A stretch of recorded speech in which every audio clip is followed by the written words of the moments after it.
Praise the lord. యేసు రక్తమే జయము. మన రక్షకుడు మన విమోచకుడైన యేసుక్రీస్తు పరిశుద్ధ నామములో అందరికీ వందనాలు. చిన్న ప్రార్థన ద్వారా రాత్రికాల వాక్యధారం చేసుకుందాము. పరిశుద్ధుడ మహాగణుడైన దేవ యేసయ్య, సర్వాధికారినైనా మీకే వేలది వందనములు, కృతజ్ఞతాస్తుతి స్తోత్రం చెల్లించుకుంటున్నాను. దేవ రాత్రికాల సమయంలో ప్రభు వాక్య భాగం ధ్యానిస్తుండగా వాక్య భాగం అర్థమవులు సహాయం చేసి మీ కృపలో బలపరిచి మీకు మాదిరిగా మమ్మల్ని నడిపించమని చిన్న ప్రార్థన యేసుక్రీస్తు పరిశుద్ధ నామములో అడిగి వేడుకుంటున్నాను తండ్రి. ఆమేన్, ఆమేన్.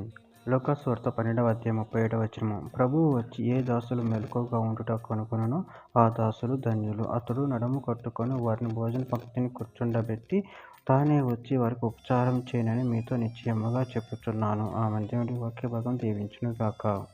ప్రభునందు ప్రియులారా, ఇక్కడ వాక్య భాగంలో గమనించినట్లయితే ప్రభు వచ్చి ఏ దాసులు మెలకువగా ఉండుట కనుగొనునో ఆ దాసులు ధన్యులు.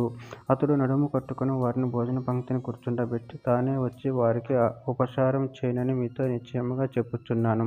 అదేవిధంగా వాక్య భాగంలో గమనించినట్లయితే జెఫన్యా 3వ అధ్యాయం 17వ వచనంలో నీ దేవుడైన యెహోవా నీ మధ్య ఉన్నాడు, ఆయన శక్తిమంతుడు, ఆయన మిమ్మును రక్షించును, ఆయన బహు ఆనందంతో నీ యందు సంతోషించును, నీ యందు తనకున్న ప్రేమను బట్టి శాంతము వహించి నీ యందు సంతోషం చేత ఆయన హర్షించును. ప్రకటన గ్రంథం 3వ అధ్యాయం 21వ వచనంలో నేను జయించి నా తండ్రితో కూడా ఆయన సింహాసనం నందు కూర్చుండన్న ప్రకారం జయించువాని నాతో కూడా నా సింహాసనం నందు కూర్చుండనిచ్చేదను. ప్రకటన గ్రంథం 7వ అధ్యాయం 17వ వచనంలో ఎలియనగా సింహాసనం మధ్య మందుండి గొర్రె పిల్ల వారికి కాపరి జీవజలముల బొగ్గల యొద్దకు వారిని నడిపించును. దేవుడే వారి కళ్ళ నుండి ప్రతి బాష్ప బిందును తుడిచివేయును. యోహాను సువార్త 17వ అధ్యాయం 24వ వచనం తండ్రి నీ ఎక్కడ ఉందనో అక్కడ నువ్వు నాకు అనుగ్రహించిన వారు నాతో కూడా ఉండవలెను, నువ్వు నాకు అనుగ్రహించిన నా మహిమను వారు చూడవలెను కోరుచున్నాను. జగత్ పునాది వేయబడక మునిపే నువ్వు నన్ను ప్రేమించితివి.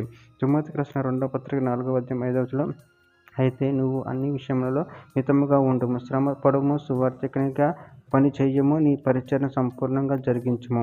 ప్రకటన గ్రంథం 3వ అధ్యాయం 20వ వచనం ఇదిగో నేను తలుపు వద్ద నిలుచుండి తట్టుచున్నాను, ఎవడైనా నా స్వరము విని తలుపు తీసిన ఎడల నేను అతని యొద్దకు వచ్చి అతనితో నేనును నాతో కూడా అతడు భోజనము చేయుదుము. చివరిగా ఒక మాట, ప్రకటన గ్రంథం 22వ అధ్యాయం 14వ వచనం జీవవృక్షమునకు హక్కు గలవారే గుమ్మముల గుండా ఆ పట్టణంలోనికి ప్రవేశించినట్లు తమ వస్త్రము ఉతుకు కొనువారు ధన్యులు. ఆమె దేవుడి వాక్య భాగం దీవించును కాక. చిన్న ప్రార్థన చేసుకుందాము. పరిశుద్ధుడ మహాగణుడైన దేవ యేసయ్య, మీరు ఇచ్చిన వాక్యదాన్ని బట్టి ప్రభు కృతజ్ఞతలు చెల్లించుకుంటున్నాను. దేవ మీరు వచ్చే సమయంలో ప్రభు మెలకువగా ఉండి నిన్ను మహిమపరచుకునే పరచడం శక్తిని అనుగ్రహించి మీ కృపలో బలపరిచి స్థిరపరచమని చిన్న ప్రార్థన యేసు నామములో అడిగి వేడుకుంటున్నాను తండ్రి. ఆమేన్, ఆమేన్.